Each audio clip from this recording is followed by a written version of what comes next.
চ্যানেলে রামায়ণ গান, ভাগবতীয় ধর্মসভা এবং নিত্য নূতন শিক্ষামূলক ভিডিও আপলোড করে থাকি।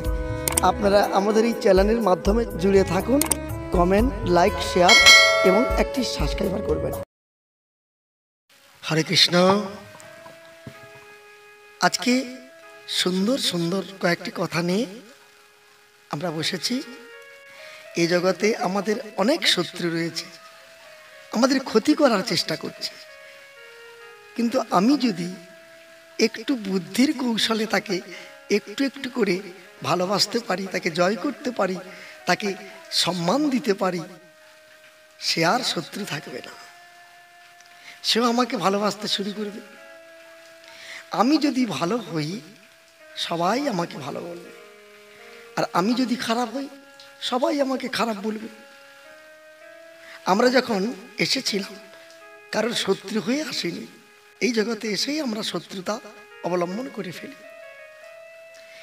তাই সবাই একটু একটু করে ভালোবাসতে শিখুন, দেখবেন আপনি ভালোবাসার পাত্র হয়ে যাবেন।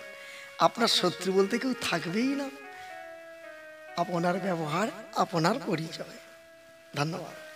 আরেকটি কথা বলি, একটি ঘরের ছোট্ট দরজা, দরজার চেয়ে তালাটা আরো ছোট, আবার তালার চাইতে চাবিটি আরো ছোট, কিন্তু এই ছোট চাবি দিয়ে বড় বড় ঘরের দরজা খোলা হয়। তাই প্রতিটি মানুষের কর্তব্য, সংসার করতে গেলে বহু রকম সিদ্ধান্ত আসবে।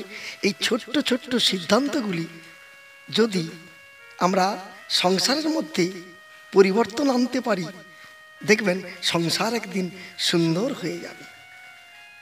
অল্পতে আমরা মাথা গরম করে ফেলি, সিদ্ধান্তগুলো ঠিকমতো বোঝাই রাখি না, সিদ্ধান্তগুলোর প্রতি গুরুত্ব দিই না। সেজন্য একটু গুরুত্ব দিতে হবে। ছেলে মেয়েদের, স্ত্রী পুত্র বৌমাদের একটু আস্তে আস্তে করে বোঝাতে হবে, উপদেশ দিতে হবে। আপনার কথা কেউ শুনছে না, গুরুত্ব দিচ্ছে না, নাই দিই না, আজকে দেবে না, কালকে দেবে না, কিন্তু ভালোবাসার দ্বারায়, মিষ্টি কথার দ্বারায় জয় করা যায় বিশ্বজগৎ। আমি যদি ভালো হই, বিশ্বজগতে সবাই ভালো হয়ে যায়। রামকৃষ্ণ পরমহংসদেব, ঈশ্বরচন্দ্র বিদ্যাসাগর, বিশ্বকবি রবীন্দ্রনাথ ঠাকুর, ঋষি অরবিন্দ, স্বামী বিবেকানন্দ, জয়দেব করমাবাই, মীরাবাই, ধ্রুব প্রহ্লাদ, কত বলবো, বহুজন এভাবে রয়েছে, হাজার হাজার ব্যক্তি রয়েছে। তারা কম দুঃখ কষ্ট পায় না, তবে তো সমাজে প্রতিষ্ঠিত হয়েছে। গ্রন্থের মধ্যে আমরা তাদের নাম শুনতে পাই এবং প্রতিচ্ছবি দর্শন করি। ক্ষুদিরামের কথা ভাবুন তো, মাতঙ্গিনী হাজরার কথা ভাবুন তো। ছোট ছোট সিদ্ধান্তগুলি নিয়ে দেশের জন্য জীবন উৎসর্গ করে গেল, নিজের প্রাণকে বলিদান দিয়ে গেল। তবে তো রাস্তার মোড়ের ট্যাচুতে আজকে তাদের গলায় মালা পরাচ্ছি।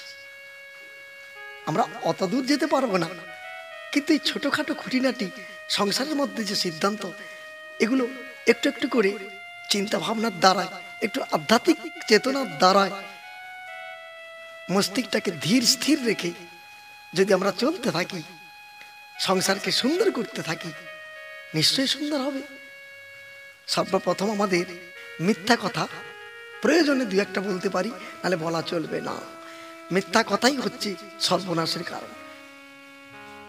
যত পেঁয়াজ এই মিথ্যার কথার মধ্যে। আপনি সৎ পথে চলুন, সত্য কথা বলুন, তাতে যাই হবে। সত্য হচ্ছে কলির তপস্যা। শ্রী শ্রী ঠাকুর রামকৃষ্ণ পরমহংসদেব বলেছিলেন, কলিযুগে হরিনামই শ্রেষ্ঠ। এটা সত্য, কিন্তু হরিনাম বলতে তো সত্য।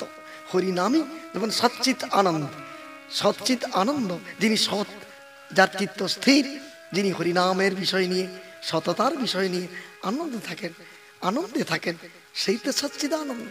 দানবীর রাজা হরিশ্চন্দ্র পুরো রাজ্যটাকেই দান করে দিলেন, স্ত্রীকে বিক্রয় করলেন, পুত্রকে বিক্রয় করলেন।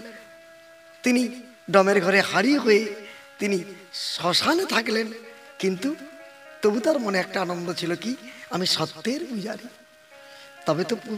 তবে তো আমার রাজ্য ফিরে পেলেন। ভগবান শ্রীরামচন্দ্র সত্যের পূজারী, ত্রিসত্য পালনার্থে 14 বৎসর বনবাসে গিয়েছিলেন। কত দুঃখ কষ্ট যন্ত্রণা বেদনা সবই কিছু সহ্য করেছেন। তবে তো সত্যনিষ্ঠা মহাপুরুষ ভগবান শ্রীরামচন্দ্র। কেউ বলে মহাপুরুষ, কিন্তু ভক্তদের কাছে তিনি ভগবান। কেউ বলে পরম পুরুষ, কেউ বলে পরমেশ্বর।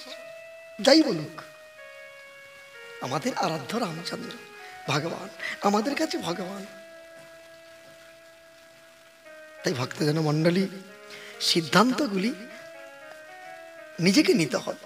কিভাবে সংসার করব, কিভাবে আমি এগোবো, সংসার কিভাবে পরিচালনা করব, স্ত্রী পুত্র ছেলে মেয়েদের কোন পথে নিয়ে যাব,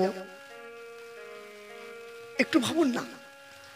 যদি একটু গুরু আশ্রিত হই, বা কাউকে আমার ফ্যামিলিকে গুরু আশ্রিত করে নিত্য সন্ধ্যা সকাল যদি একটু ঠাকুরের কাছে জপ ধ্যানের মধ্যে থাকি, মাঝে মাঝে সংসারে যদি একটু ধর্মীয় গ্রন্থ অধ্যয়নের দ্বারা সচেতন করাতে পারি, এ তো সংসারের মঙ্গল। কার সংসারে কি হচ্ছে না হচ্ছে দেখবো না, আমার নিজের সংসারটাকে নিজে দেখবো। এই যে দেহটি সাবান দিয়ে শ্যাম্পু দিয়ে পরিষ্কার পরিচ্ছন্নতা করি, তেল সাবান দিই কেন? দেহটাকে ভালো রাখার জন্য। তা দেহকে ভালো রাখার জন্য ব্যস্ততা, দাঁতকে ভালো রাখার জন্য ব্যস্ততা, চোখকে ভালো রাখার জন্য ব্যস্ততা, পাকে ভালো রাখার জন্য ব্যস্ততা। তা সংসারটাকে ভালো রাখার ব্যস্ততা নেই কেন? ঘন্টার পর ঘন্টা কেউ টিভি দেখছে, ঘন্টার পর ঘন্টা কেউ মোবাইল দেখছে, ঘন্টার পর ঘন্টা কেউ তাস খেলছে, ঘন্টার পর ঘন্টা কেউ চুল্লু মদ খেয়ে মাতলামি করছে, যেন ঘরের মধ্যে একটা অশান্তি। সেই জন্য আগে মালিককে ঠিক হতে হবে। মালিক যদি ঠিক হয় সব ঠিক হয়ে যাবে।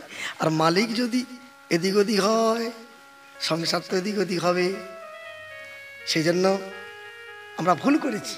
বিবাহের পরের দিন স্বামী স্ত্রী দুজনে যদি একটু গুরু আশ্রিত হয়ে একটু যদি সাধন পথে এগোতাম, পরবর্তীকালে যে সকল সন্তানরা জন্ম হচ্ছে তারা একটু একটু করে আমাদের পথ অবলম্বন করত। আমরা তো ভুল করে ফেলেছি। এখনো সময় আছে, নিজেরা আসুন, গুরু আশ্রিত হয়ে একটু সাধন ভজনের দ্বারা পুত্র সন্তান বৌমাদের একটু করে এগিয়ে নিয়ে যাই গোবিন্দের পথপদ্মে। হরে কৃষ্ণ। সবাই ভালো থাকুন, সুস্থ থাকুন। আমাদের ভিডিওটা যদি একটু ভালো লেগে থাকে একটি লাইক, শেয়ার এবং একটি সাবস্ক্রাইবার করবেন। ধন্যবাদ। হরে কৃষ্ণ।